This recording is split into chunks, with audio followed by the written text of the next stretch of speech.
Certainly the best.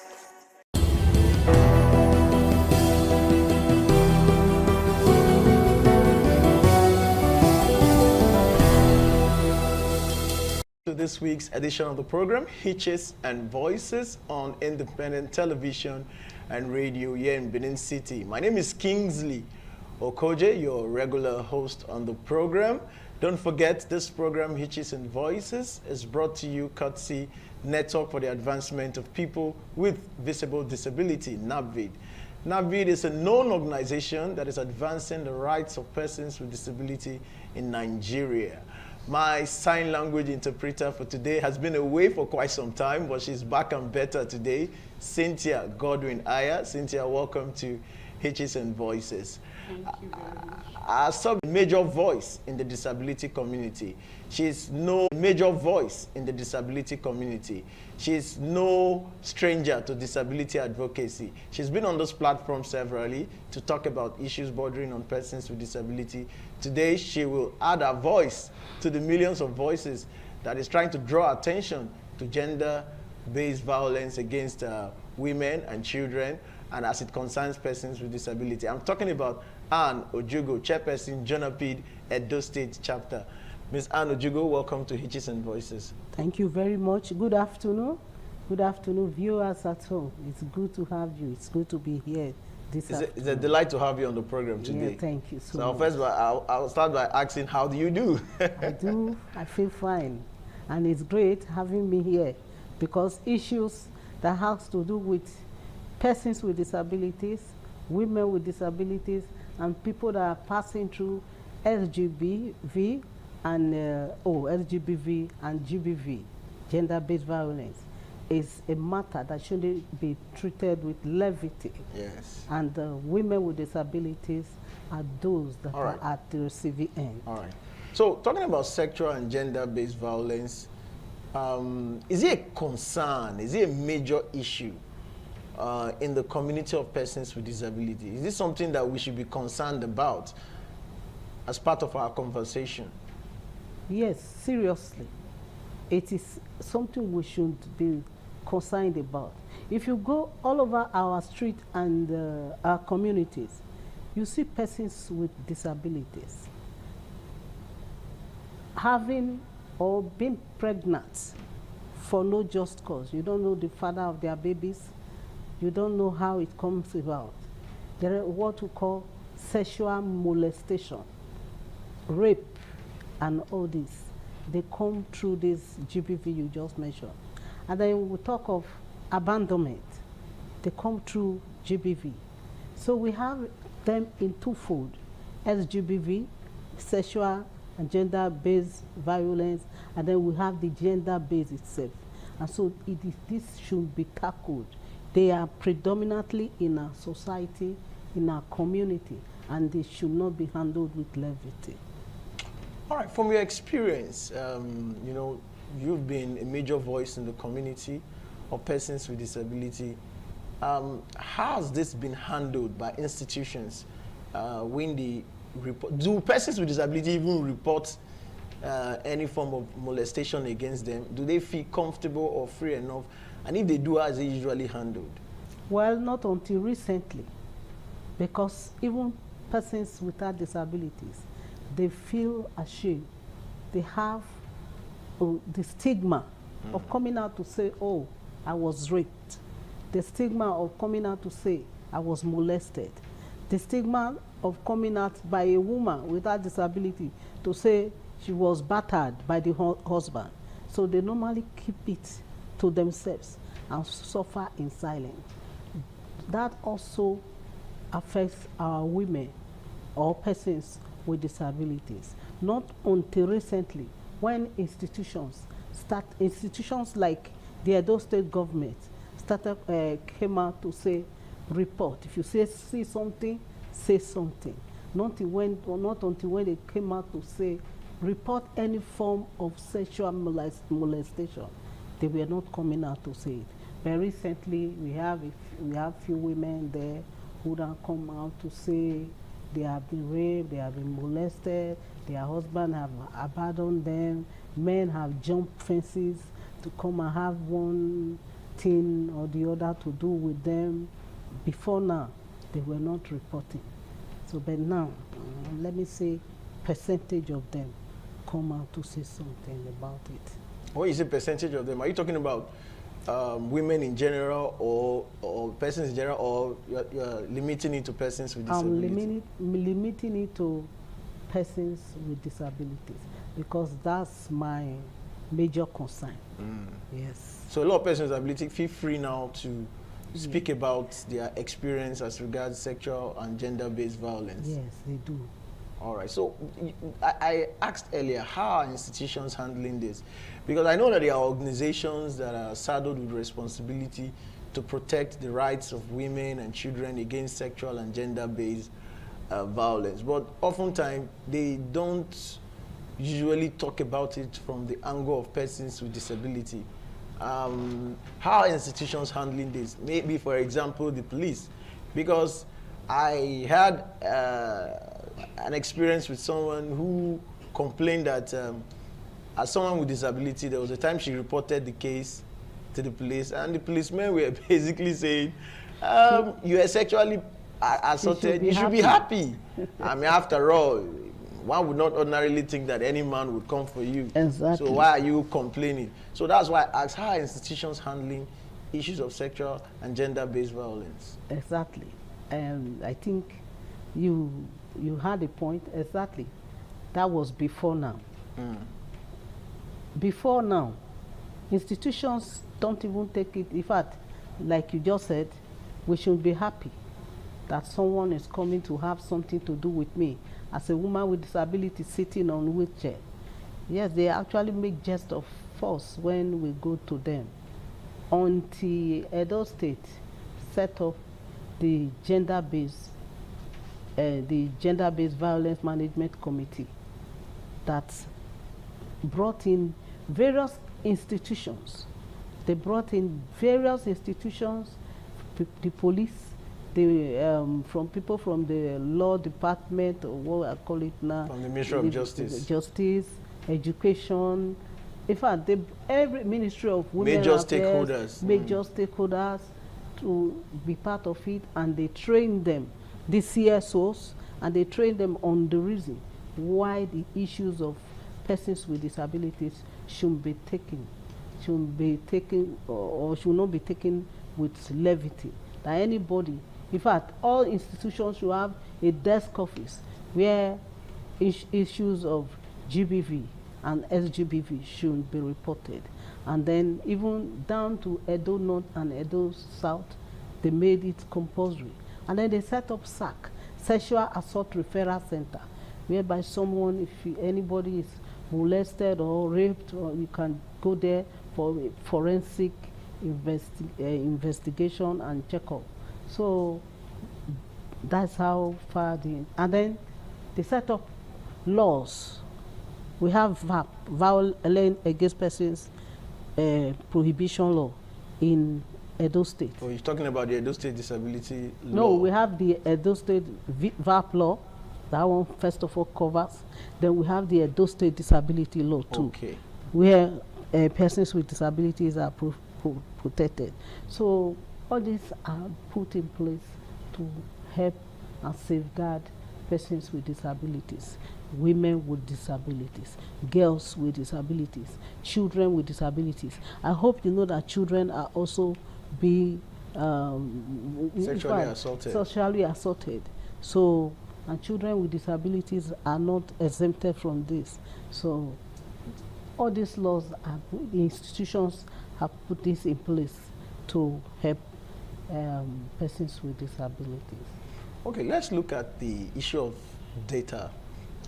Have we been able to, when people report issue of sexual and gender-based violence, organizations who champion this cause, they are able to provide data for this, but oftentimes I don't know if they've disaggregated the data to be able to know that, okay, these are the number of persons with disability that has been, assaulted or abused over the time. Because so that it is important that we work with data. I don't know if you are aware of any data that is available, but also this is a two-in-one question. Also, how have you been able to work with victims who've experienced this to recover from such trauma? What's usually the experience for women with disability, the recovery process? Well, let me start from the data process. Like I said when we were starting, that before now, some of the women or the victims were not coming out to complain until we started building their capacity. Why they must come out to talk, until I started building their capacity that as a woman with disability, come out, talk, let people know the reason why you are, nobody will kill you for it. Instead, it will help you. So that's that. Then that's why that until recently the data that we have is not so much, because just recently that some people, let me say between 2018 to this, we have only had about 50 persons, both from Edo North and Edo Central and Benin put together, that have come to say they have been molested in one way or the other. You understand? That is GBV, beating, battering, their husband have run away, they have been raped and all that. That's on the issue of data. Then on your question, second question. About recovery. About recovery. Mental state of women who've been, or children who've been sexually assaulted. Yes, that one, we have done that. In fact, we have had some organizations that have, like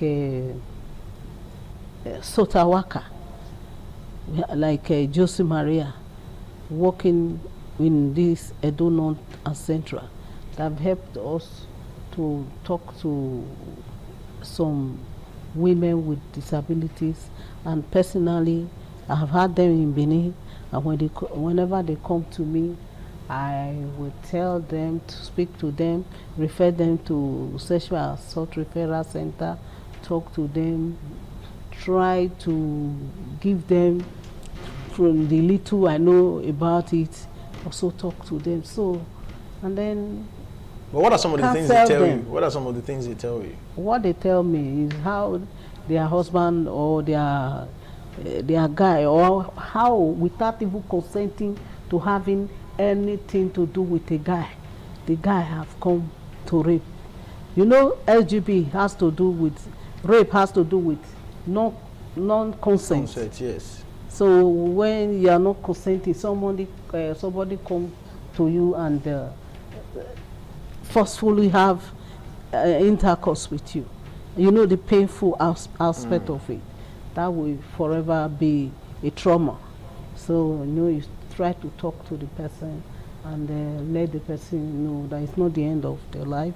Then if it is to go after the victim, but unfortunately most times we cannot get the victim. Matter in during our next GBV meeting, so that others can also talk about it, because I may not have the full knowledge of what to tell her, how to counsel her. You understand? All right. So that's it. It's been an interesting one, talking about sexual and gender-based violence against women with disability. We'll go on a break. We'll come back. We'll continue our conversation with Anne Ojugo, Chairperson, Joint National Association of Persons with Disability, JONAPID, Edo State Chapter. When we're back from the break, our conversation continues.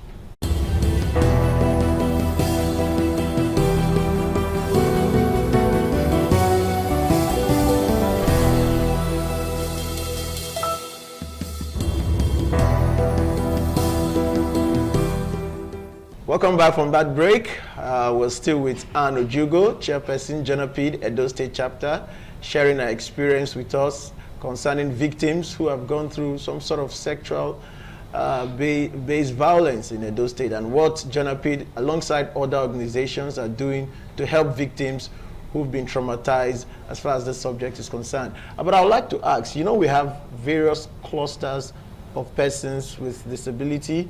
We have those who are visually impaired, we have the deaf, we have those with intellectual disability, albinism. Yes, albinism, you know, all sorts of clusters of persons with disability.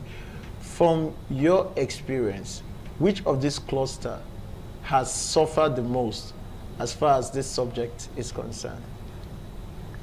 Can I really say which of the clusters?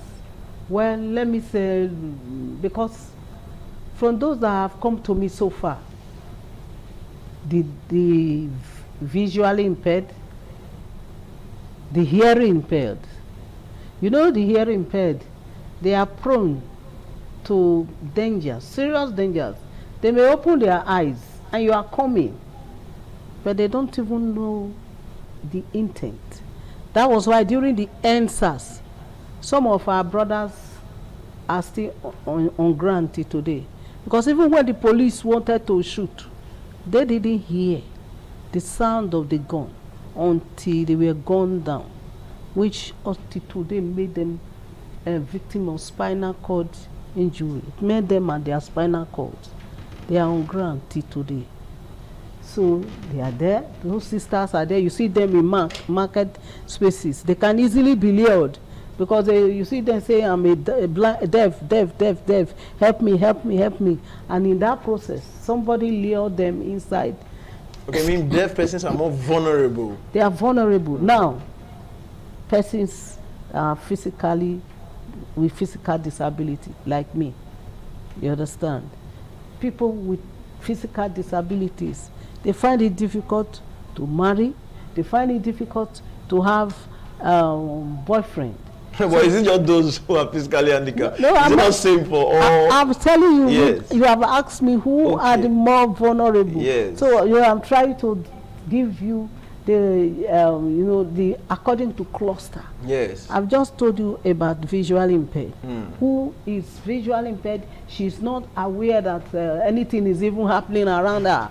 You understand? She's, yes.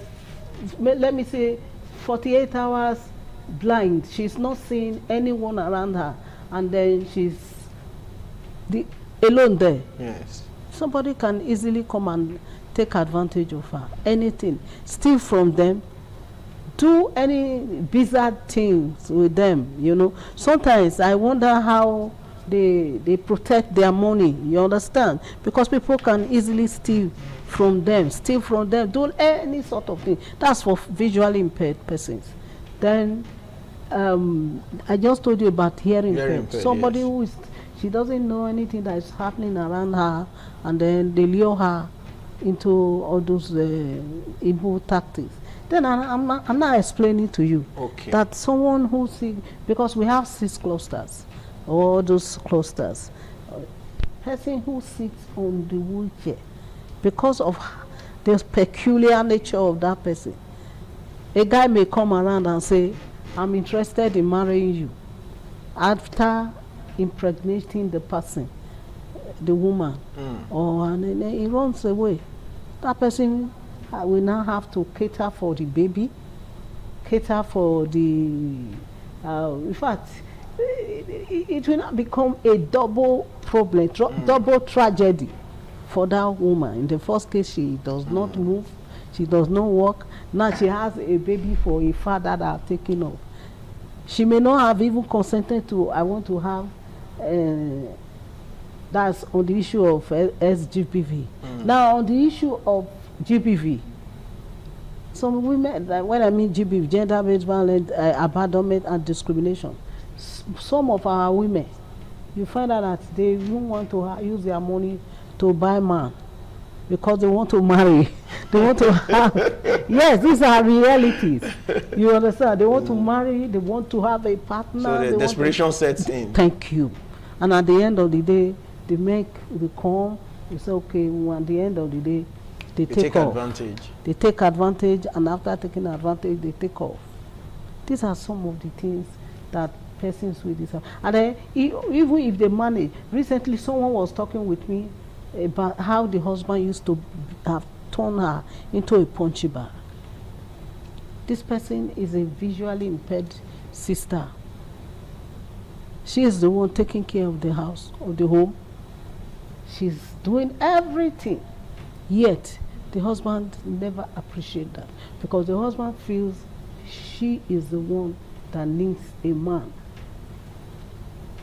You understand? The husband feels she is at advantage of, no, I'm doing her a favor. A favor by marrying you. Yes, which is not supposed to be.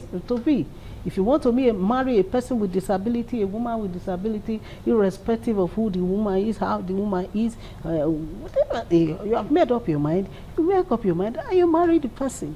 And stop all this GBV or SGBV, we are passing through that.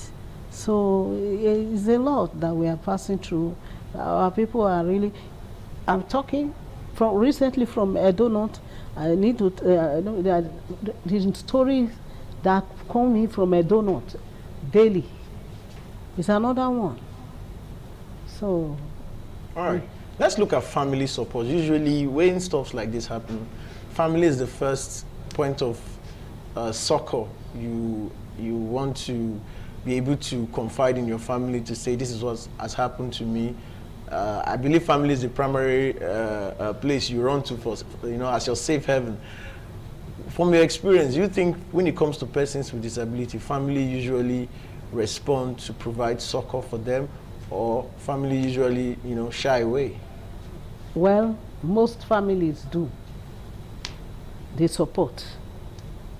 I know of someone who was a victim, somebody who was beaten up, and then the family took that person to the station. I know. So the families, I must commend them for that. Yes, they do. They are there.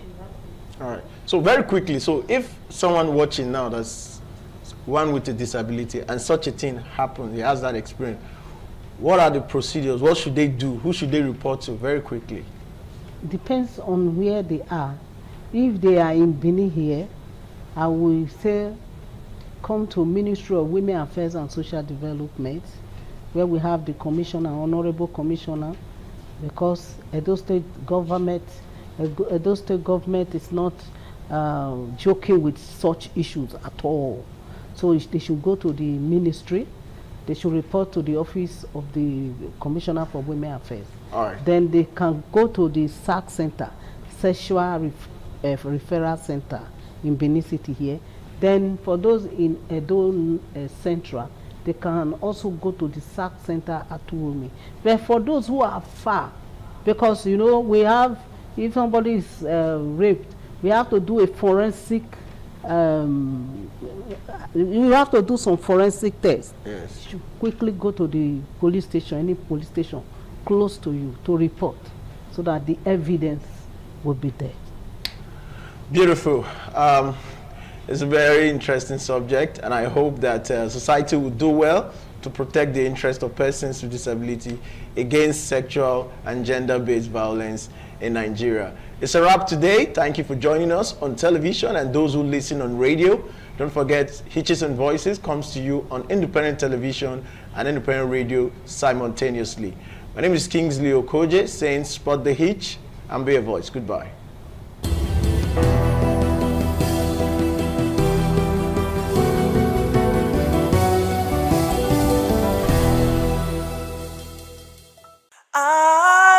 ITV, certainly the best.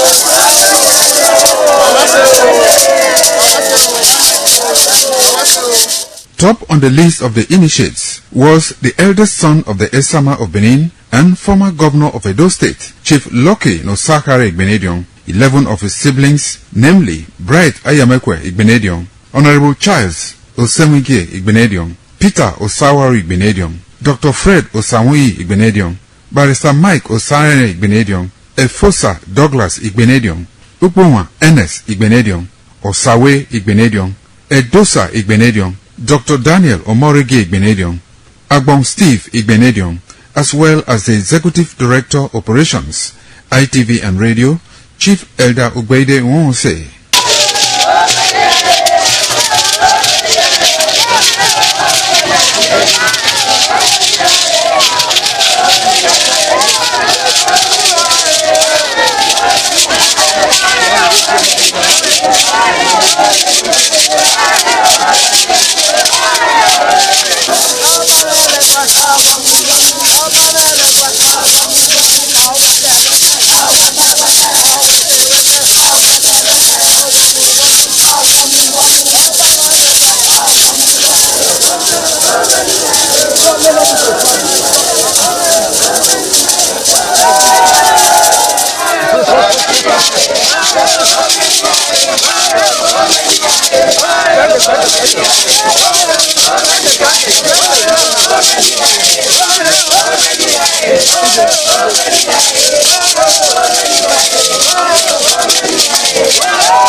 It was a vital aspect of Okada community's cultural heritage, which emphasized the significance of age, responsibility, and community service. Over 50 notable sons of Okada were also initiated. According to tradition and customs, those initiated, dressed in white traditional attire, were made to undergo some rituals, while the Odionwe pronounces blessings on them and assisted them to take a seat with the elders.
ITV, certainly the best.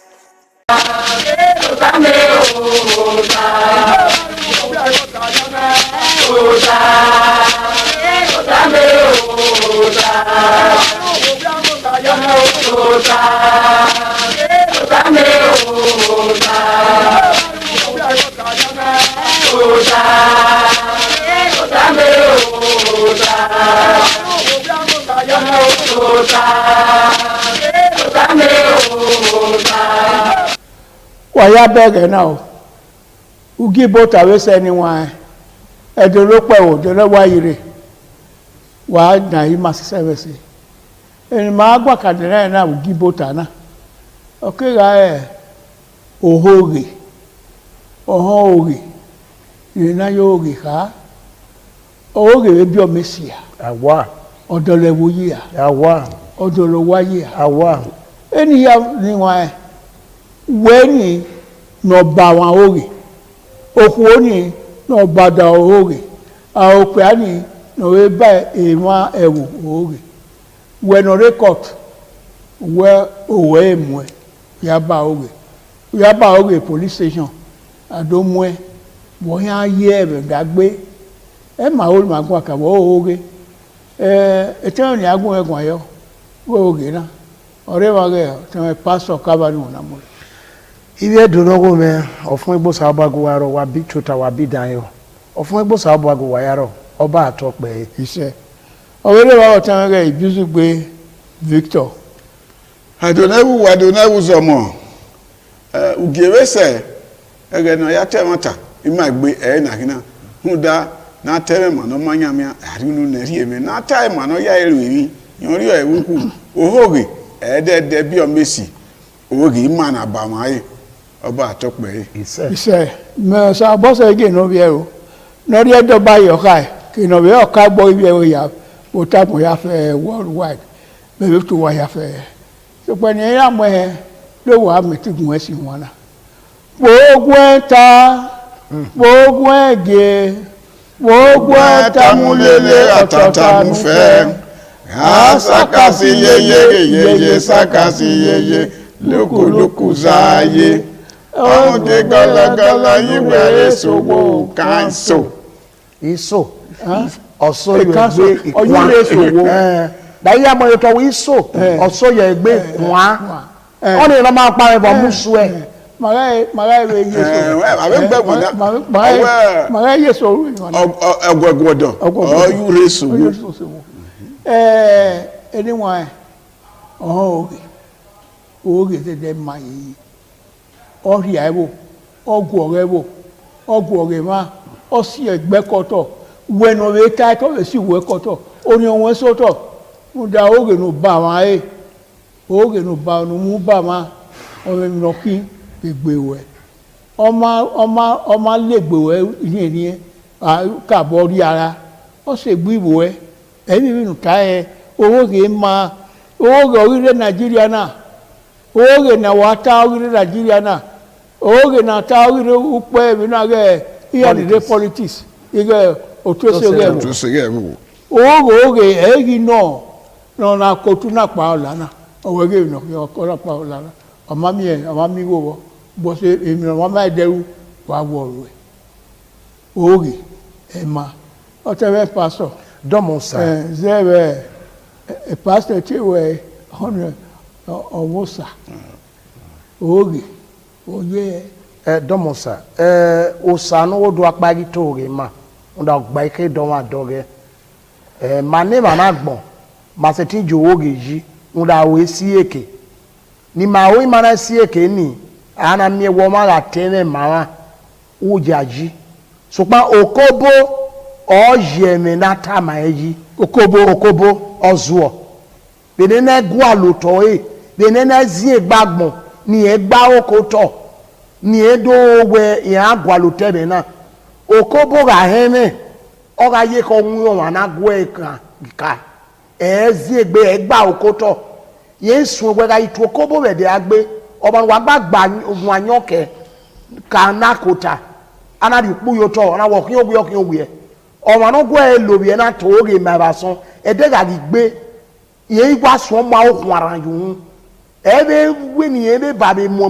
ge damani ni ege ya yo bo no gba okoto o wa sun e wa mu yo mu gbera mu gbiri bo ma ni anyewe a wo ki sunu da mi se abada o se no abada sun ma yeso mati aro de mo me mati aro ma wanjo ne da do na la wa lobie wona imu yo mure won go kobo no eme nwa ndo o me nwa ga eme o gba okoto o gwa loto ndo eme soro no no si ezo yu webwe odo ba me uwebo seva uwebwe odon we kekebe okage loge uwebwe man awo seva da gba koko ikin akugbe no no ligi ewa o me ga do teme ma we ugba okoto ugwa loto wa emi oto lo ti o ma ni we lare o ma ka gun me gwa ke na de ba yayi so o se ne gian we kin I o so na gbada yin we o se agbo gemi ne no mata ma me igele gba akoto ri ogele no egbe mi ni malawo wo kin o we ni kin o bo me igo ma wa gu egun odo no soro yu wa eva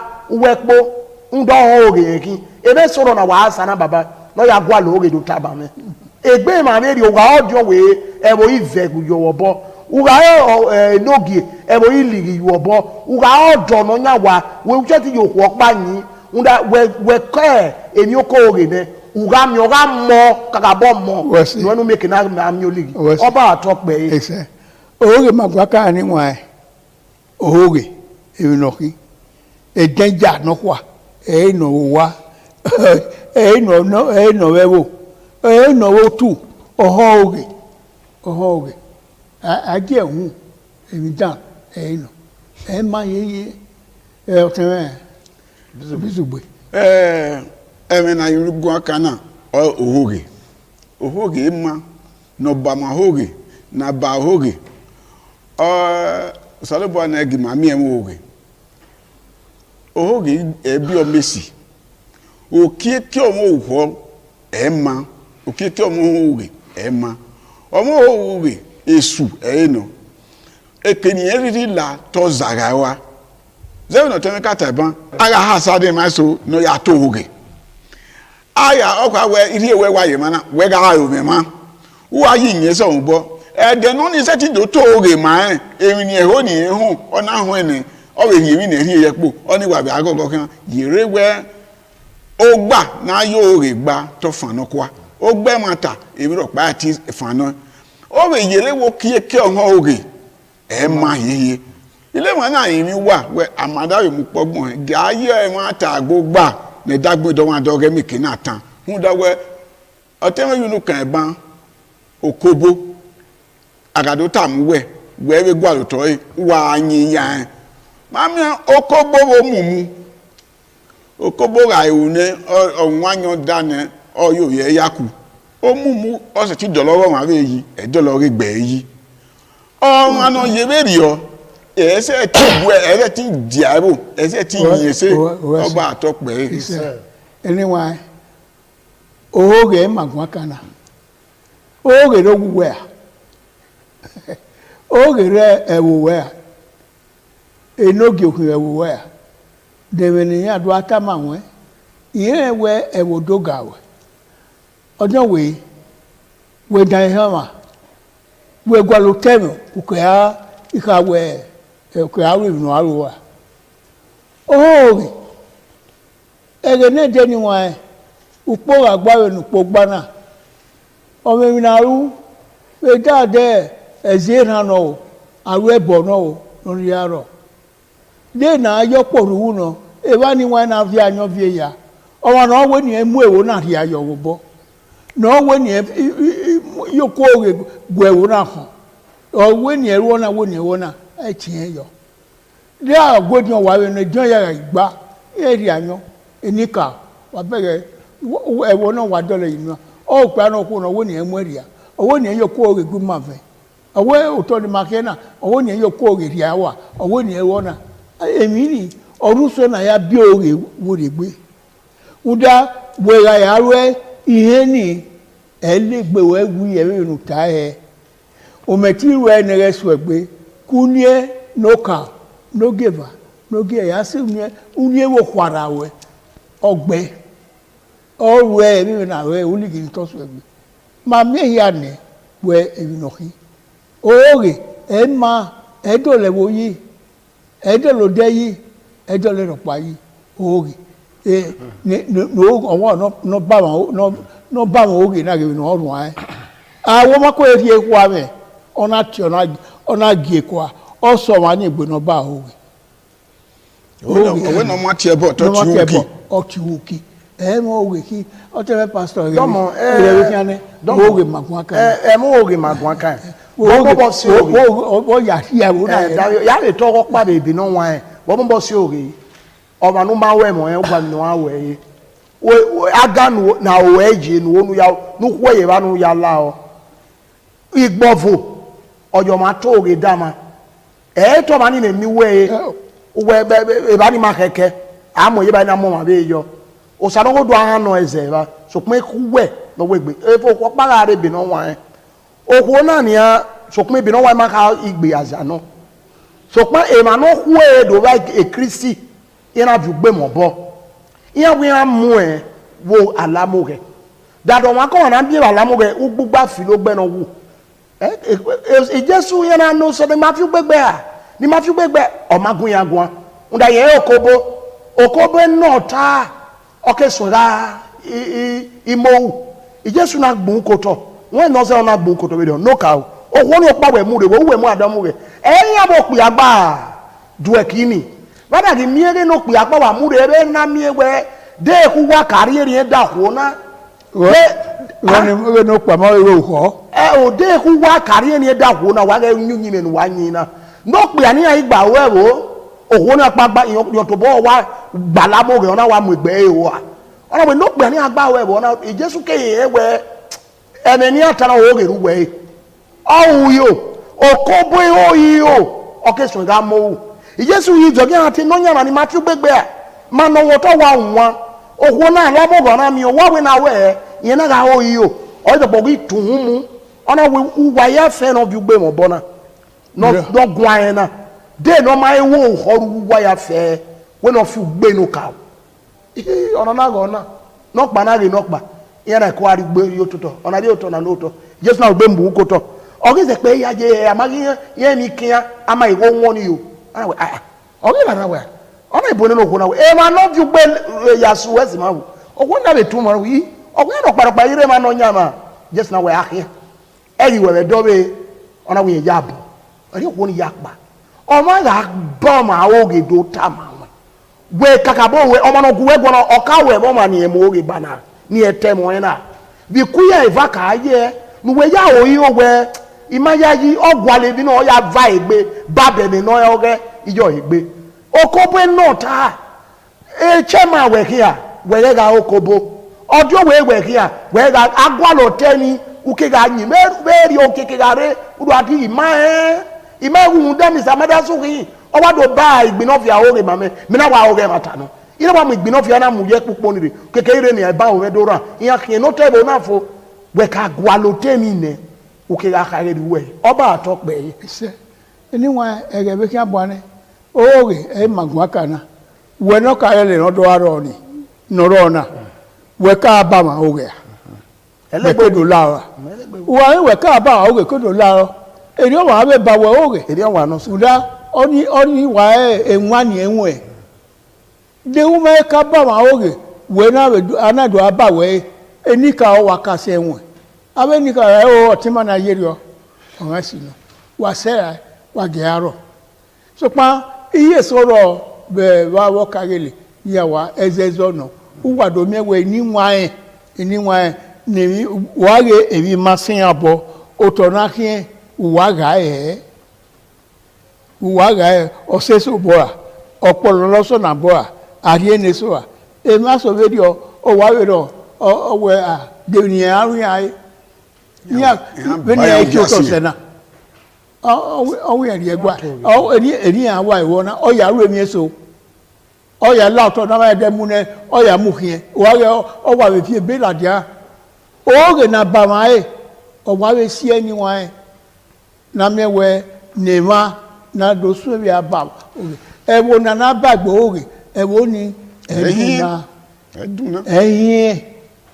egbe ya fe na hie owe be ro ebe ka di ro ati ebe eti sa ro gidon ri aki ologo kwa ya bagbo oge iya ni eyan we muye police station se pe ni akata si eyan ezozo oro ezo ga we rewo be rio abe gwalo to e ni wa ezo na wo ya fo akin aladin ayo awe ge hun na wewo le so se wa no ikinori akin o ezu loko no ezo ka no aro to no awe jo no emi ni maya ke abe do be ne de wa egbu ita o no ọmọ daja ji we ọmọ egbu ro po ma egbu o ta gbo ya fe no ina gbu ero agwa mi ewo na ma mi wa ite ikeferi o no ki emi ni o no yegu gbina do na ro ko yewo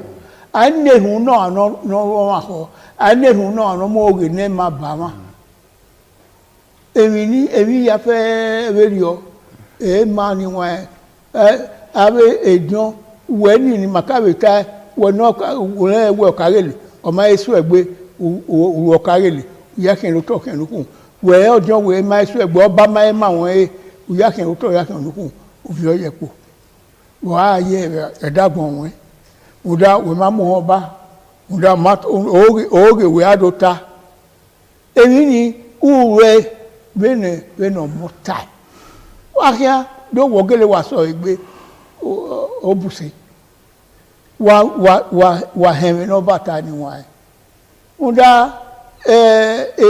ìmọ̀ ẹ̀rẹ̀ náà rọ̀ nẹ́ẹ̀bẹ̀ máa agbọ̀nhẹ́ wà bẹ́gẹ́ salomon ge oye na duna ni ma oye na no duna ni ma ni wa e ma ne hu yi duna o duna ni ma ya wala wo wa re ibagbo ore ma eye wo re ni o ta me disugbe kele iho ni riete bo o ge win ma ya ka mo e ba anawe emene mata o ma na ri ba ore bo ke kinu wedo o na ge na awe fi tagbo nu aka em na wedo o ene do ya gwa lo to e dóòrò ta dẹ́rẹ́ máa tọ̀ta lọ́ra áwù lámẹ̀ náà mọ̀ ẹ̀mẹ́ náà ìhẹ̀ bán àwẹ́ àmáyò lámẹ̀ ara mẹ́wàá bá wọ̀ ó gẹ́ así ẹ̀ tùmọ̀níkà ò nẹ́rù ọba ọ̀sà bàbá ìhẹ̀mẹ́ náà ìhẹ̀ rọra ọ̀wẹ́ náà wọ́n ti ẹ̀ bọ̀ ọ̀rẹ́ tí ó wù kí máa mọ̀ wọn náà bá òórè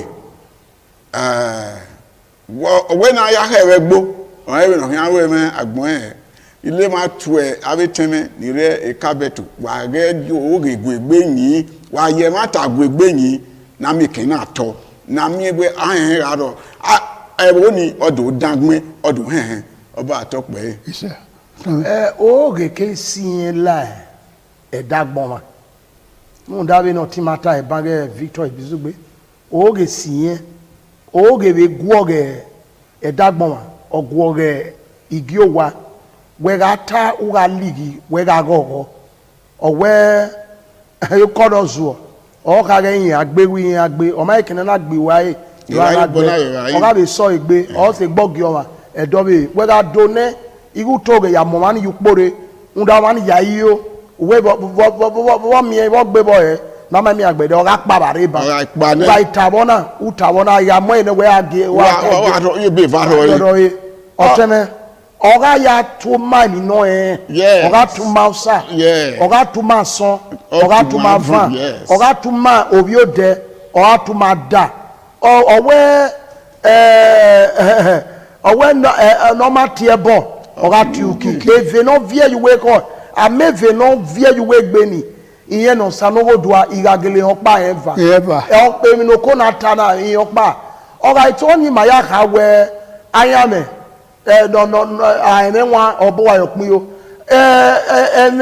oríyàn rada bọ̀ ọ́ta lọ́kìá ẹ̀mẹ́ sọ̀rọ̀ wà á ta lọ́kìá kúndó òrè náà mú báyìí ẹ̀yìn ní ra dà ní ọ ẹ̀mẹ́ sọ̀rọ̀ ọ̀vìẹ̀vẹ̀ ọ̀gùn aládìàmúnú ọ̀nùdẹ́mi ẹgbẹ́ ọ̀gùn rẹ̀ zéra àgbọ̀n mẹ́yìn mi nà ọ̀rùn wẹ̀ra ní ẹ̀ dàní ọ̀ ìyá dédé ọ̀ka ẹ̀kí ni ìyẹn ẹ̀kọ́ òrè wẹ̀ arí ìbáyé wẹ̀nà lélẹ̀ ọ̀ka ẹ̀gẹ́ lèkìá wẹ̀nà rẹ́bò wẹ̀nà ọ̀wẹ́nà yẹmọ̀ ẹ̀jì ẹ̀wẹ̀ kí ọ̀ ẹ̀nìwẹ̀ nùdẹ́mi nùwú àtàkì àsọ́bàlọ̀ yọ̀mọ̀ ẹgbẹ́ òkèkè ẹ̀ máa nùdá ìyẹn nìyàrá ọ̀gá gbọ́ agbé mọ́ ẹ̀mẹ́ sọ̀rọ̀ bàbá náà rí yẹn ní mẹ́gbà yẹn òbí òyìn mìíràn wà kẹ́nà ọ̀gbọ́ kàgé lò òyìn ní ìwà rẹ̀ ọ̀ma múdí àná yẹn wú nẹ ọ̀nà kà sùn rẹ̀ gbọ́ mọ́ òbí ẹ̀ ọ̀nà yà kì ń ké ọ̀nà rẹ̀ là ní ó gé va ọ̀nà yà kì ń yẹ ọ ọ̀nà là ní ó gé à ọ̀nà yà kì ń nọ́ọ̀zù wà ní yà kì ń bẹ́ sáì yẹra ọ̀nà wà á mi ó bà lọ ní ọ̀nà wà mọ̀ yó wá wà rí ayọ̀ ẹgbẹ́ ọ̀nà yẹ mẹ́sọ̀kì ọ̀mẹ́mẹ́ ní ọ̀ma ọ̀pá yẹn va wíyẹn ga gẹlẹ yẹn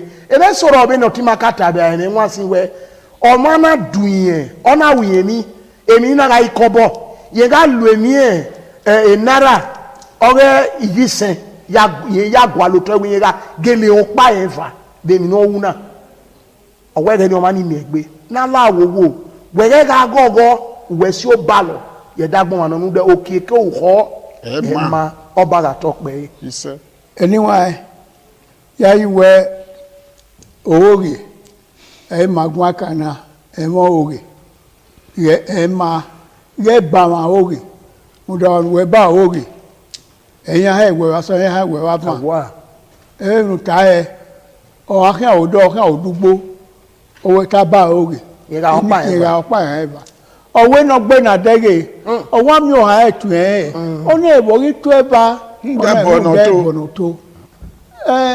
Ukpo 1944, 1942. Enadere, Ekpora Agbe, Rege, you know, they are Tokana. Ekpora Agbe, Yekok Barono, or is a Bupo, Yana say your boys, the Bobo, the day. Oh, my Pagbe, yeah, now what I work with your mona. Ona, you could say, it may want me a remote, Yekere again, or what keep auto. Everywhere, our kick via my motor, via my motor. Emma, more bobo. Ya say, Anna, yes, you are not going to day. I'm not to me, a worry to me, no, anyway, on one more power, a ye, oh, Banati, oh, my Banwao. Eminuata mato somani egbe e mara ya bu reba ma oge otawe babo ba e yaro ni wa e no si edowo di osabale gi asiwa odeke ise uswe ni moni ma bi le yin ni amare o yi ma teni na ya fe ma wana but no de kai mo to ne no de kai ya fe emi no amaru uwa mo e bai adu agbo wa ni bai e o e ma eve no ovie manika ovie magbon ovie mai ironi to boy here bueno to ge ni ironi oka dekunwe e don ni wa e ma mana mo give bota o dine na yuto osarobo la o adam po he na e Nigeria ya fe osarobo la edo wa ma la o da ise wa ni gbe mara osarobo lo ge gbe ran wa ise wa no dueki wa dueki musa ise wa me iwe gbedo ọba atope ise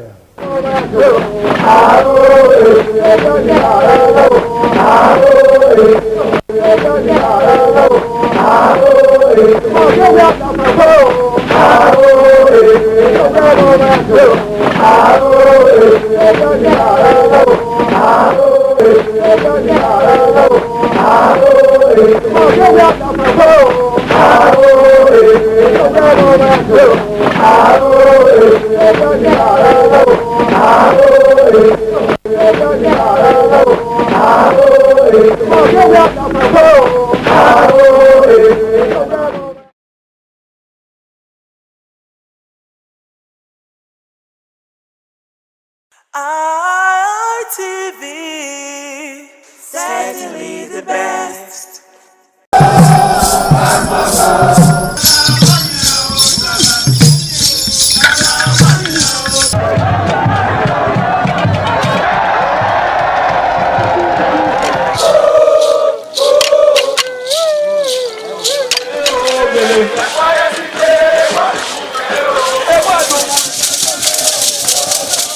This is Aqua Game, a popular game in Africa played by our ancestors to entertain themselves after each day of farming.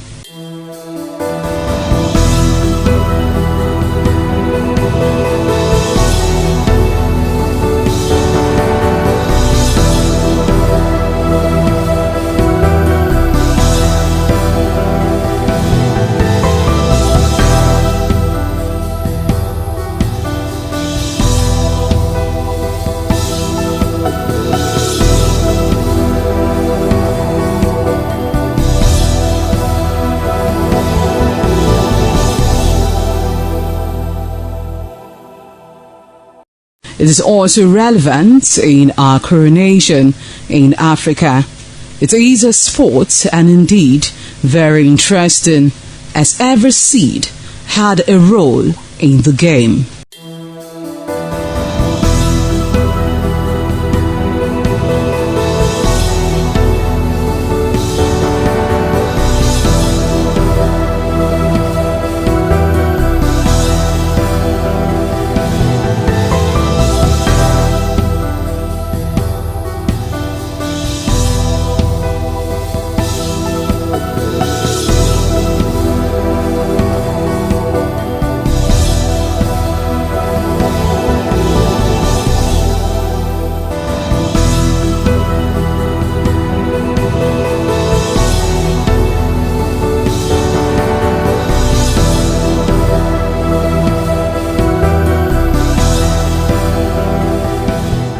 Playtime is 45 minutes per set. There is no age limit as long as you can spin Akwa seed. Ayo or Akwa game, known as the game of intellectual. This game requires a lot of mathematical skills. Akwa game is played with carved wooden box containing 12 holes.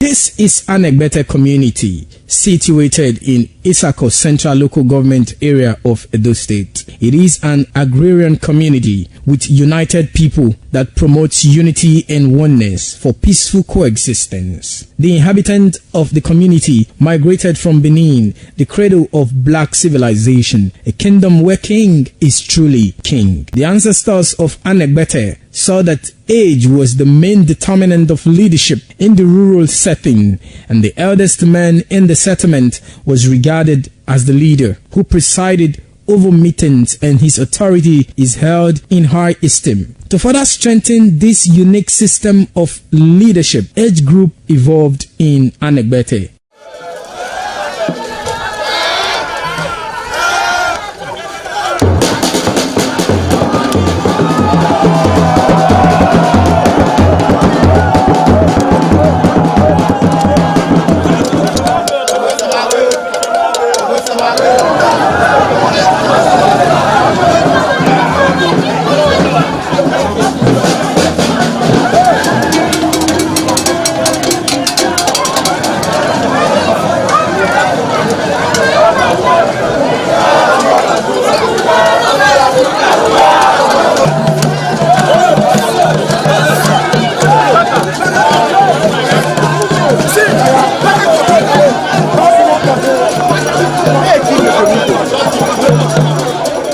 In Anegbete, age group is categorized into two, that is the common and the noble. Anegbete is rich in cultural heritage, as the community at noon saw the commitment of the festival with the first set roll out in beauty colors to showcase their might and strength, indicating their feet and ready for the responsibilities behold on them. The streets in the community with a feed up of young men and women adorned with the festival. Later, the royal family takes the stage as their children fight out royally and work in the community to showcase their might and fitness.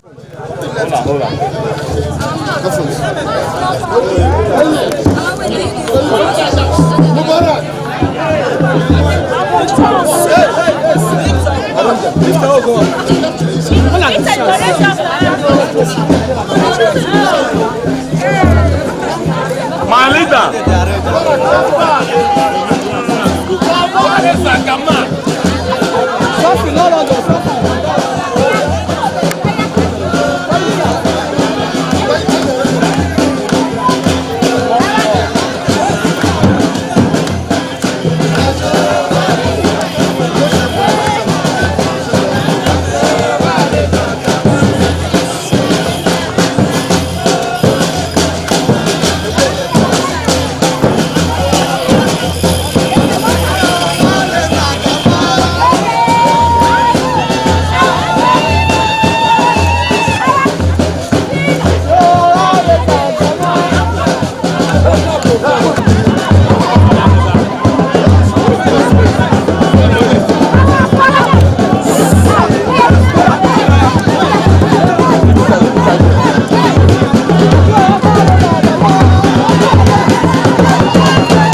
Simply the best.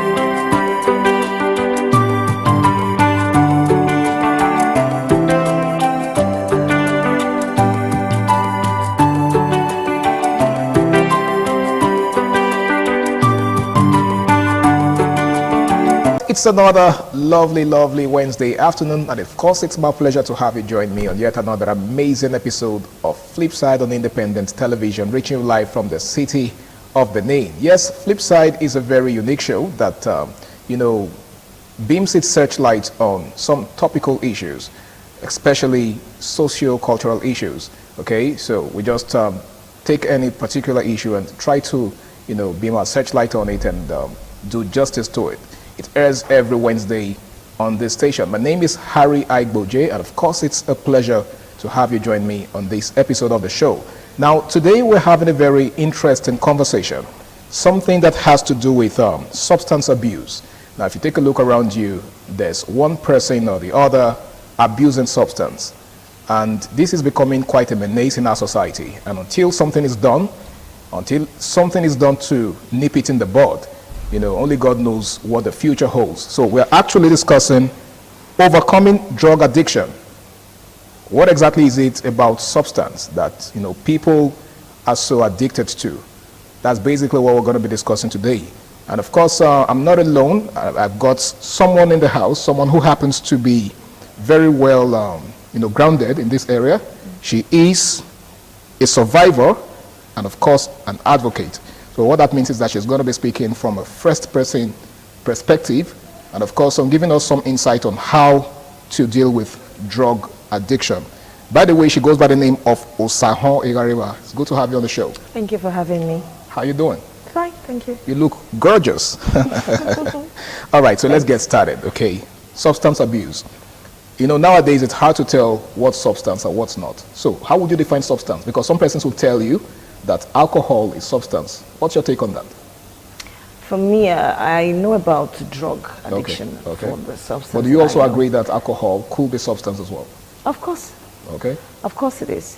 I see drug addiction substance as, I call it a demonic substance. For me, it's demonic. Demonic. Okay. So you think it's a more serious substance than? Yes. Okay, so let's examine some of the topical points here. What are the early warning signs that someone is developing a drug addiction? Okay, are there any pointers? Are there any signs to? Yeah, they are. They are amongst so many. I'm going to mention a few, like a drastic weight loss. Okay, so when somebody suddenly starts losing weight. Yes, insomnia, unexplained habits, funny habits. Withdrawals, you start staying away from friends, you isolate yourself,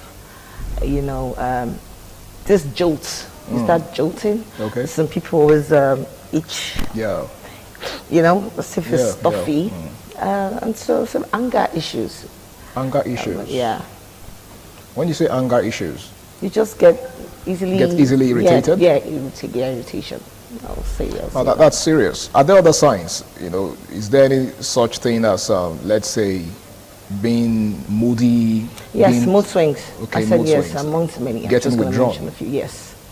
Okay. You move away from the crowd. You abandon your friends. Because you don't feel like you belong anywhere. Yes, exactly. So you feel body shamed. People are going to ask you questions, and you're always needy. You're always hasty.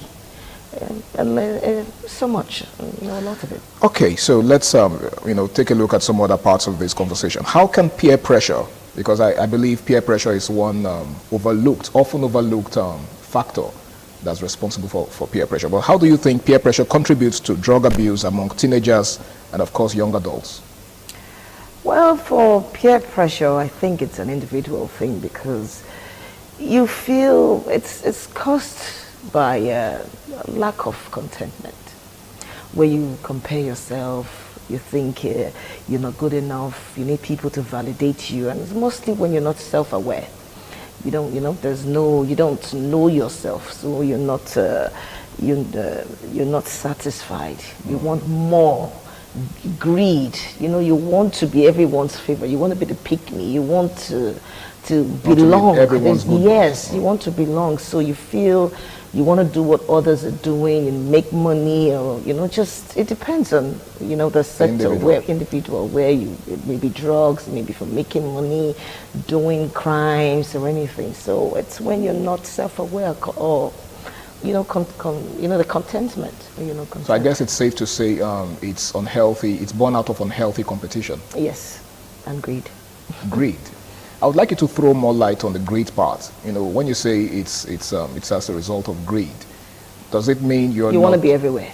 Okay, and you want to have much more than you think. Yes, you want to do not just having anything, but you just want to be everywhere. You want to do what everyone is doing. Yeah. All right, this is quite a lot, and I'm sure it's going to take some persons a lot to process. But let's examine this one.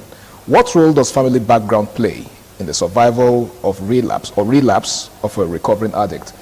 Do you think family members have a role to play in helping an addict, first, get free, like break free from drug addiction, and of course, speed up the recovery process? Yes, a lot. Okay. In recovering, especially when they're recovering, let me take that first. You put them back in this sense of belonging. You validate them. You give them the relevance, that they're part of a family, letting them in into the know-how of what's going on in the family. What they say should count.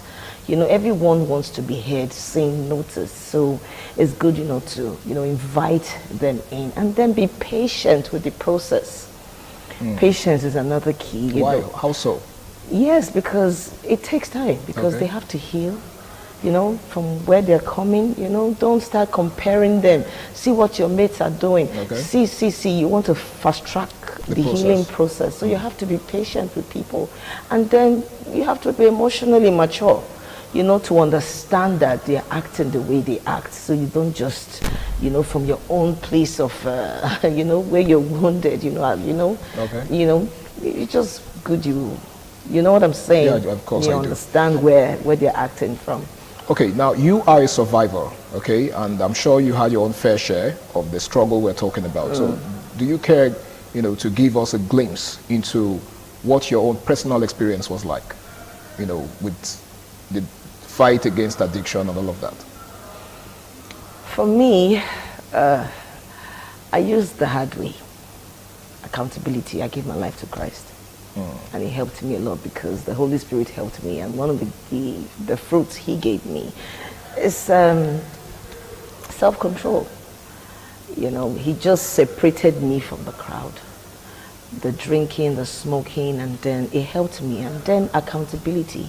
What would you say pushed you into substance abuse in the first place? Because a lot of persons have their own personal stories to tell. For you, it's probably different from that other, from somebody else's own, right? For someone else, it could just be that, okay, they felt inadequate at some point in their lives, or they felt rejected by their family members. They didn't feel like they belonged in in their circles, okay? So they thought drug addiction or substance abuse was an escape from their reality. So for you, what would you say prompted you, or should I say drove you into substance abuse? Trauma. The same for everybody. Trauma, okay. Trauma. You care to share what, caused the trauma? Not really. Oh, maybe. Nothing just worked. Heartbreak, so many betrayals, and when it's a collection of an accumulation of issues. Okay. Yes, like so it could be a past events, or maybe you experienced an accident happen, a loss of a loved one. Not everybody knows how to handle pain. So it just could be anything. So mine was a collection of so many traumas, heartbreaks, nothing happening, betrayals, failures, so many. Okay, you just said that for some people it's the struggle to deal with certain realities of the moment, right? Yeah. Do you think do you honestly think that substance abuse is a true or formidable escape from such realities? That's what it is. Like I call it a demonic substance because there's a spirit behind it. And there's something about that spirit of addiction, drug addiction. Okay. It doesn't like reality or to process. You can process other people's lives, but when it's time to process your own life, it tells you, you know, are you sure you can do this? It just brings 3 or 4 hurtful events and you're like, no, not today. Not today. So the major thing it does is just one thing, one job. It has just one job to distract you of your life's purpose. I mean, completely ruin you. That's what it does. So it's an escape on its own. Okay. It doesn't like reality. Yeah. Okay, but is it a formidable escape? In the long run, does it pay off? Yeah, for the moment. For the moment? Yeah. Until reality finally sets in. Exactly. And unfortunately, most of them cannot survive reality. Most of them cannot survive reality. Well, in case you're just joining us, it is Flipside on Independent Television, and we're having a very interesting conversation today, something that has to do with overcoming drug addiction. And I've got in the house with me Osahon Igariwa, who happens to be a survivor and an advocate. So now she's preaching against substance abuse. Well, we have to go on this very important break, and when we return, the program continues. Please stay tuned.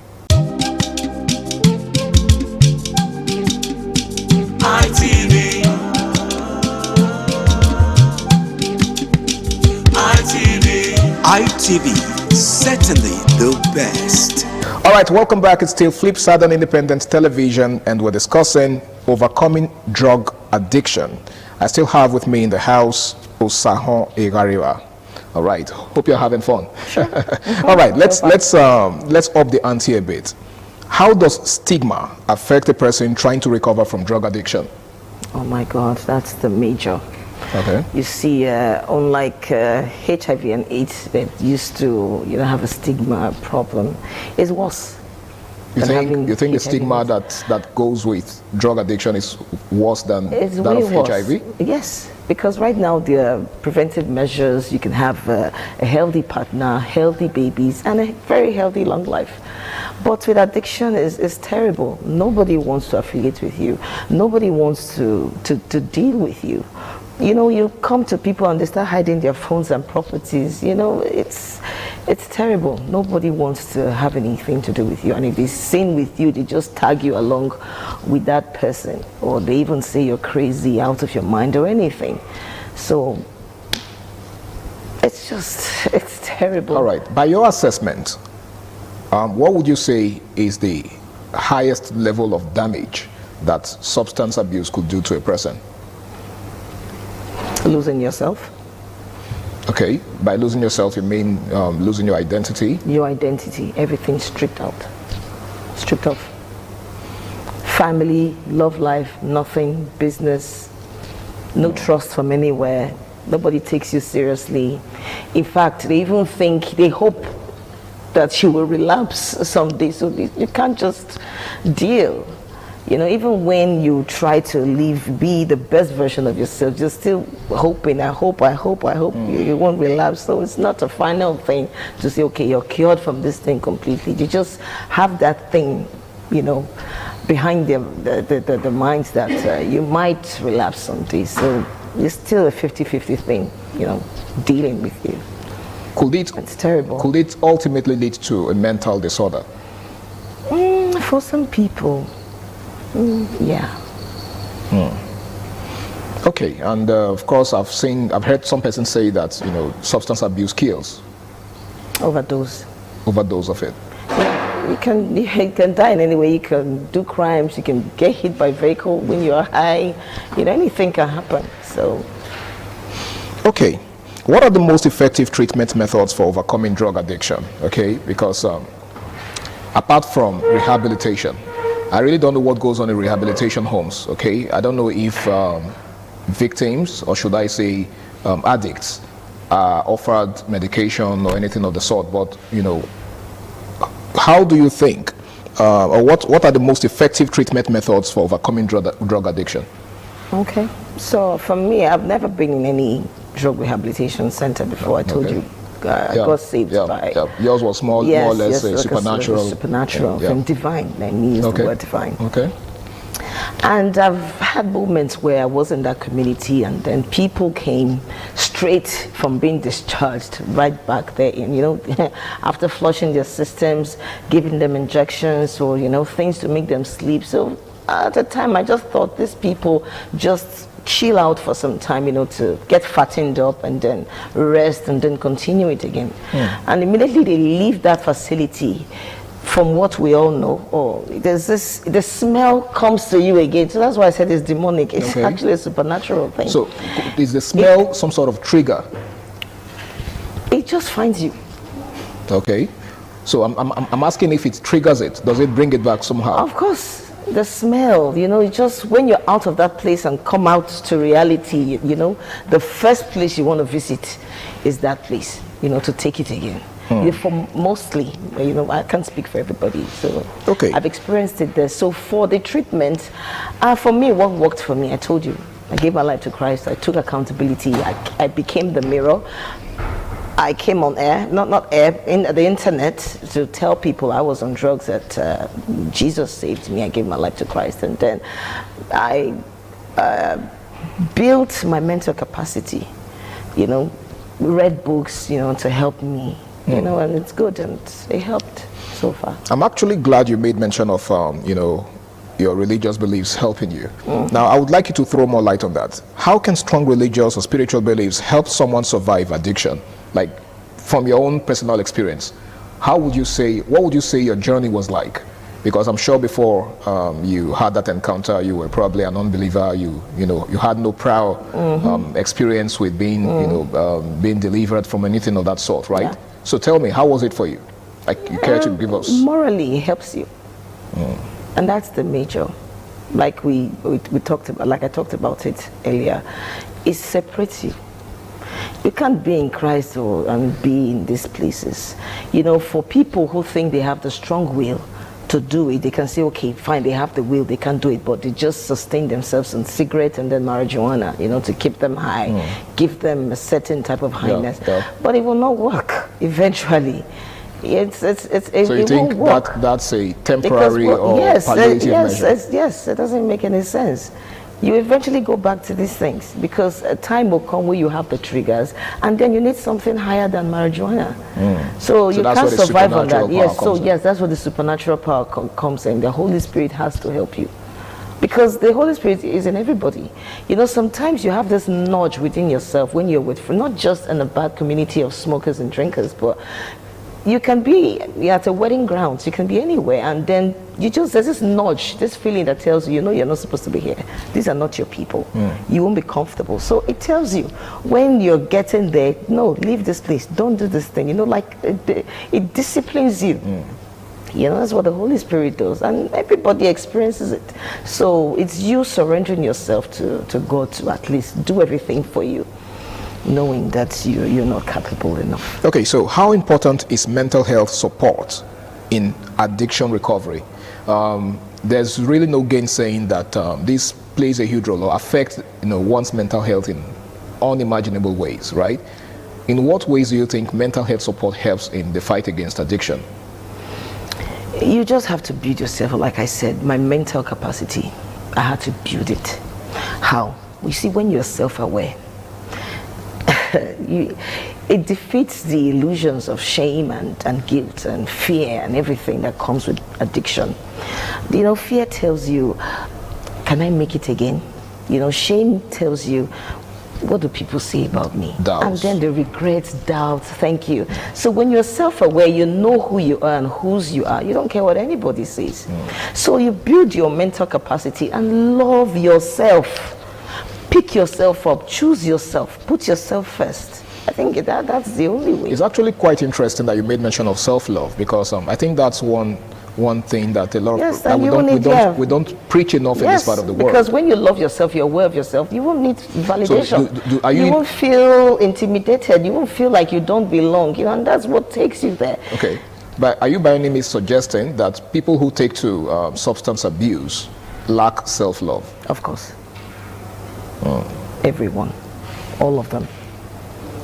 You think they feel they are, you know, strong mentally, but they're actually very weak when it comes to, because it's an escape from traumas and everything. So they have to build their mental capacity, and you know, healing from traumas is not you avoiding them. That's what makes you weak. It's about sitting with it, you know, absorbing it, feel every bit of it, and then see the positivity in it, so you can grow from there. All right, if you're just joining us, it's still Flipside on Independent Television, and we're discussing overcoming substance abuse. We have to go on another very important break. The program continues afterwards. Please stay tuned.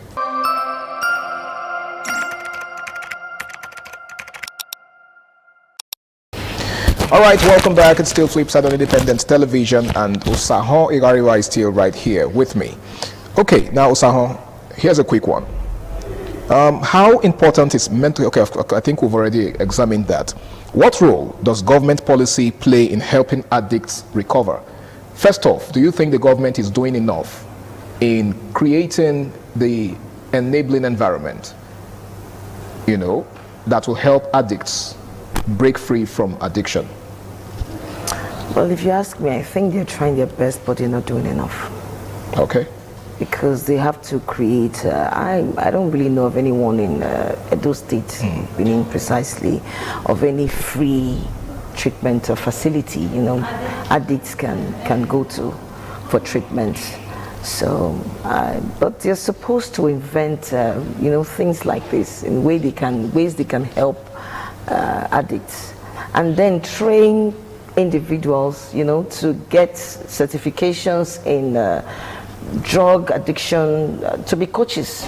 Okay. Drug addiction recovery coaches, you know, so they can do a follow-up on these people. You don't just discharge them and let them go. To who? You know, you have to call them, you know, follow up on their lives. I mean, that's the best way. Talking about coaches, do you think we have enough coaches and mentors to go around, given the growing population of drug addicts, or should I say... It's a pandemic now, actually. Yeah, so do you think we have enough mentors? Because it takes a mentor sometimes, you know, to help, you know, should I say, walk you out of it, right? So do you think society has enough mentors and coaches? I don't think so. Okay. I don't think so. And another thing, I don't think people seek for help like that. They just want to go to rehabilitation. I think they should be coaches, because I'm a coach to one of the rehabilitation centers, just one for now, and I think they should be coaches. Okay. Yeah. So I don't think we have enough just yet. I don't think we have enough. Okay, let's take a look at some of the coping strategies. What strategies do you think addicts can employ, you know, to overcome these menace of, you know, substance abuse, apart from some of the things that you've mentioned so far? What strategies do you think they could possibly, you know, apply? First of all, what I noticed in that community, I'm sorry to say, but addicts are the smartest people I know. Okay, that's a bold statement. Yes, they're the smartest people I know, because they have, like I always say, they have a very great past, a terrible present, and a very bright future. And these people mostly are creatives. They're creators. Yes, very talented people. Okay. Very talented people. But you think they are putting their talents to the wrong use? Yes, there's no help per se. What was the question again? Yes. What coping strategies do you think sufferers, addicts, you know, can employ in breaking out? Yes, so they need to, you know, learn, I think, professional courses. Funny enough, leadership, learning personal development, and building their skills. Very, very important. You learn time management, you know, and ways to build themselves. Funny how, but that's the solution. Wow. That's the solution. Okay, let's take a look at the roles of schools. How can schools help prevent drug addiction among students? Because most of these addiction situations begin in schools. And just like we established earlier, some people became addicts just by influence from, should I say peers, right?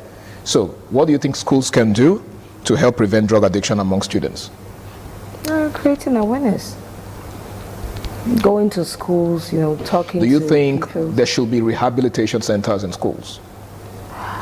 Rehabilitation centers in schools, or there should be counselors to people to counsel them, maybe professional therapists, to know their pain, because they just go to school and back. I don't know if they have those available, to know how a child is coping, what's happening at home. It's from childhood these traumas, begin. So they should really look into the children, their behaviors. Yeah. All right. What are the long-term physical and psychological effects of drug abuse? I really don't know if there are much physical effects, but I think drug abuse, or should I say substance abuse, generally is more of a psychological thing. So. Yeah, it's a psychological thing. Okay, so would you want to talk about that? For me, it's just trust issues. I have trust issues because that community, it's... talking about the physical aspect to this, do you think drug, or should I say substance abusers, look pale at any point? Do they look pale? Do they look of course, worn out? Of course. Is there any alteration in their appearances, physical appearances? But when they lack sleep, they don't take good care of themselves, you don't eat well. For days you don't eat, you don't sleep. You sometimes you take medications to boost the immune systems, or even blood per se. So maybe that's the physical. Yeah. So for me, the psychological effect, which is trust issues. Yeah, because coming from that environment, you deal with all sorts of betrayals every day. They can literally sell you to take anything. Wow. Yeah, so how does substance abuse or drug addiction affect diet? Your diet? Yes. Let's say someone who used to eat a lot suddenly starts cutting down on their diet as a result of substance abuse. It causes it. That's what causes it. It's a drastic weight loss. Okay. So you think they take to drugs rather than food? Of course. So what satisfaction could they possibly derive from substance abuse that they can't get from food? Pardon me that I'm asking these questions because I really can't understand. Well, food, what's food compared to, if I ask anyone, they say, what's your highest satisfaction or what do you really enjoy? Most people say it's, sex. But it's way beyond that. Beyond sex. It's not what you can, what's food compared to? Wow. That's pretty interesting. Yeah. Okay, so can social media influence affect drug culture positively or negatively? Oh yes, it does, especially when your influencers take it, musicians and people around, most people smoke while they're, filming or doing their content, so they want to be like others, so it happens, it influences people. So you're saying that if an influencer is involved in substance abuse, for instance, it will invariably rub off on whoever it is that looks up to them. Yeah, that's weed. Okay. Marijuana. So nobody takes a substance. But sometimes they sing about it and then... Okay, yeah. So they normalize it. They normalize it, yeah, but who knows? Okay. How can communities create supportive environments for recovering addicts? By being that accountability partner. Okay. Carrying them along, holding them accountable. When you say holding them accountable, I hope that doesn't mean judging them. No, not at all. Because there might be a thin line between holding people accountable and, rubbing their realities in their faces. No, it's like a reminder. Remember who you are. Okay. Remember you said you're going to do this. Have you done this? Okay. Have you studied on, have you done, everything you say you will do. Okay. Those promises you made, like a reminder. The pledges have you you've done made. This? Yes, exactly. So it's just like a reminder to carry you along. Okay, now what is the connection between trauma and substance abuse? I know you touched on it much earlier, right? But I would like you to elaborate. What is the connection between trauma and substance abuse? Is there any they go hand correlation? In hand. Okay. They go hand in hand. Traumas, we all know it could be for those who were raped, for women who were raped, or the loss of a loved one, you know, that flashbacks. Okay. We start having flashbacks of those things and then go to taking the substance to numb that thing, or just so you don't process, like I told you. You don't have the time to process that pain. Okay. Yes, so it does. And while I said that, you see, in that community, for young girls, young women, I mean, who got pregnant along the line, who got pregnant without knowing whose. You know, for some time they give birth. With time, they beg. They use those babies to make money, beg people, you know, for money, and then after they sell those babies. You see, it's terrible, because I doubt, but by the grace of God, if those people can actually heal from those traumas, they'll rather keep taking the substance to numb that pain. Because for me, when I got out of that situation, as I having regrets of the properties I sold, and now that I am sober and facing reality, you know, so you can imagine if, God forbid, that I sold my baby. So right now I'll be like, where's my baby? You know, knowing that I smoked the baby. Whoa. So it's so it's terrible. Some people can't even handle the healing, so they'll rather be there, you know, to numb the pain and smoke more, you know, to kill the traumas they create, you know, as time goes on in that community. So it worsens. All right, the program is still Flipside on Independent Television, and we've been taking a look at recovering or overcoming substance abuse. We shall be going on another break. The program continues afterwards. Please stay tuned.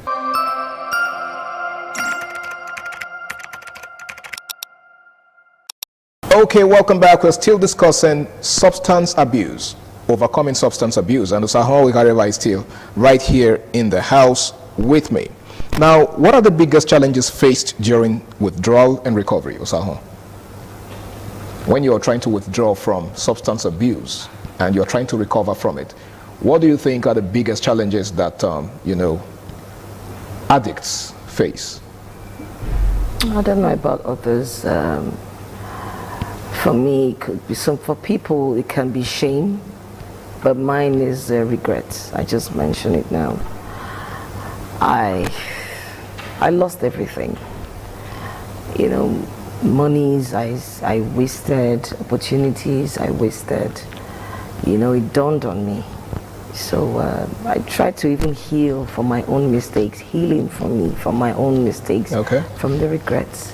So that's it, regrets for me. Regrets? Okay, so while you were trying to heal, or while you were trying to overcome, you know, you regretted what you did while you were still the relationships I had with people, in favorable relationships, and the decisions I made.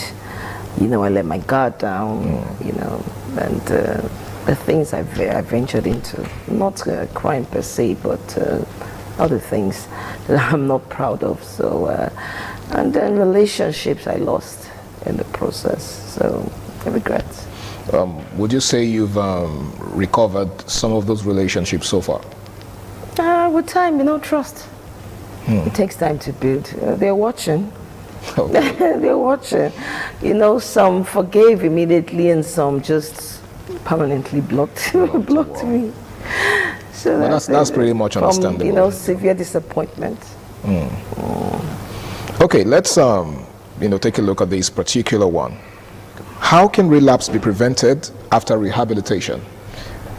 You will agree with me that recovery is a very hectic process, and in some cases there is a relapse.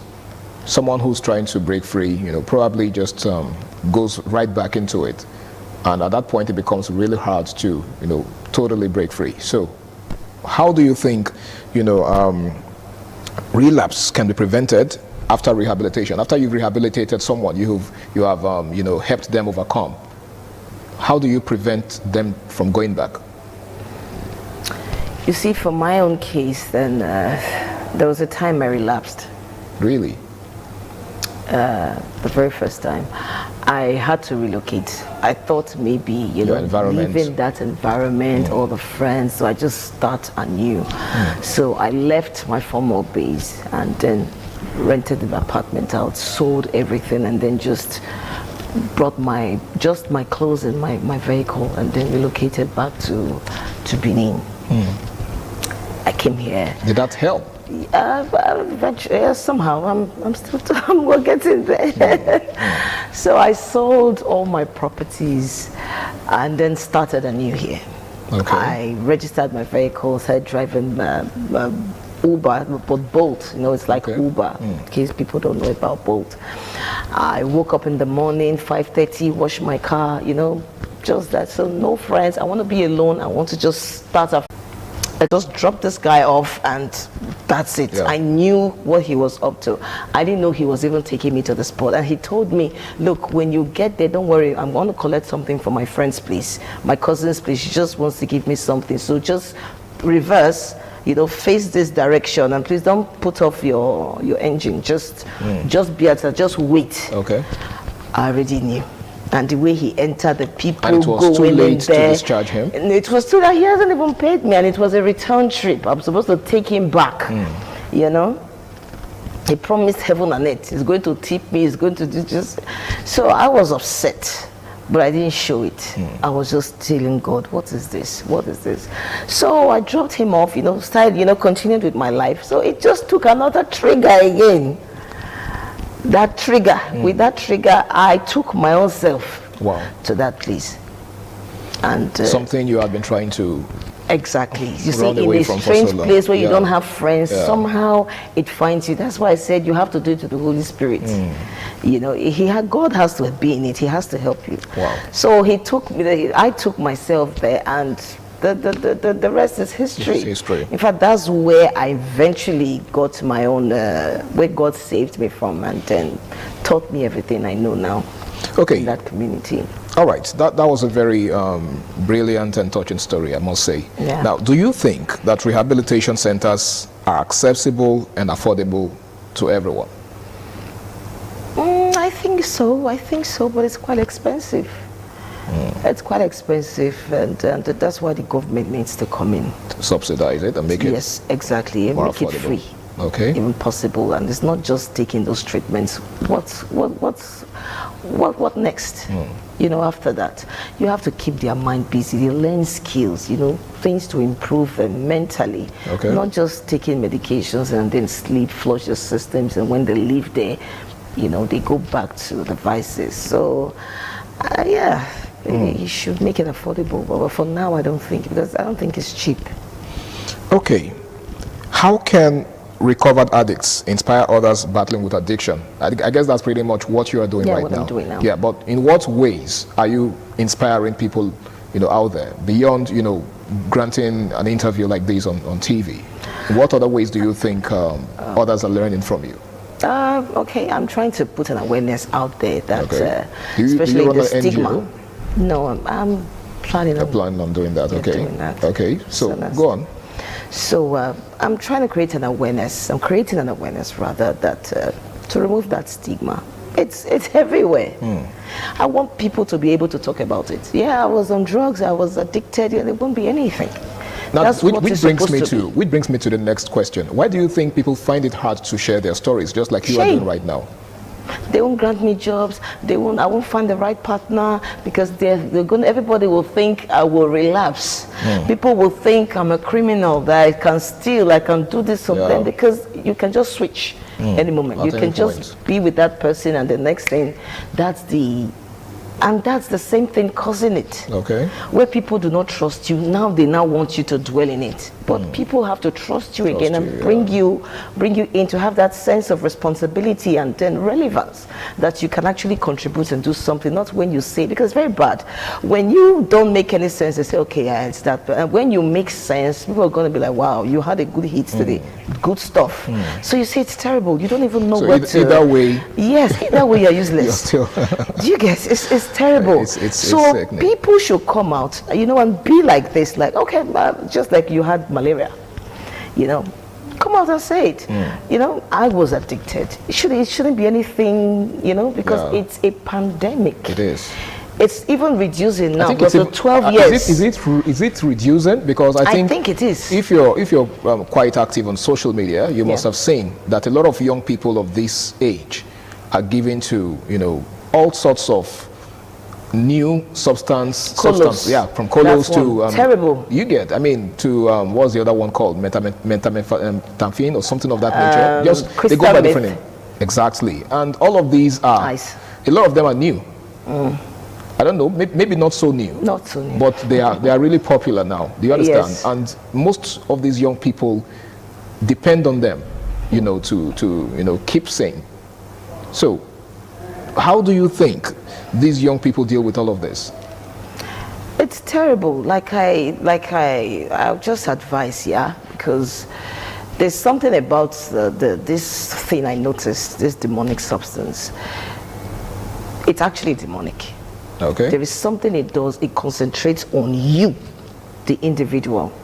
It's like a feminine demon. It's just like a god. That's why God is against it. Serve no other person but me. He wants your attention. I'm going to give you the money. You'll spend everything you make buying me. Do whatever it takes, crime, whatever it is, bring it back to me. Stay away from friends, family, even your children, your life. Surrender it to me. And there's one funny thing it does. It concentrates on you to ruin you, but nobody should mock you. Wow. Or it goes to that person. You know, I noticed because in that place where people around mocked addicts, somehow their own kids snuck in to get some things out. So it's everywhere, funny enough. If it's not your immediate family, there's one distant uncle somewhere. So it's a pandemic. It affects everybody. Like everyone has that one person in your family doing this thing. So it's terrible. Did I answer your question? Yes, you did. Do you think drug addiction could be hereditary? If it's what you grew up seeing. Okay. Yes, it's even a type of trauma. You know, witnessing things and like, violence. Like you know, when a child grows up in a home where substance is abused constantly. Yes, it's very possible because it's everywhere. Sometimes kids can even put the sponge from your stems in their mouth, and you know, it's what they're used to. You send them to buy cigarettes. They know how to do these things, so it's nothing new with them. So they just start it. Okay, but you don't think it's something that can be passed through genetics, so to speak? Traumas. Okay. Yeah, it's an extension. Your parent dealing with trauma, numbing the pain, and then transferring that trauma to the child, and then numbing it, and then your kids seeing you doing the same thing. Excuse me. All right, it's still Flipside on Independent Television. We're discussing overcoming substance abuse. Now, this is our final break on the show. When we return, the program continues. Please stay tuned.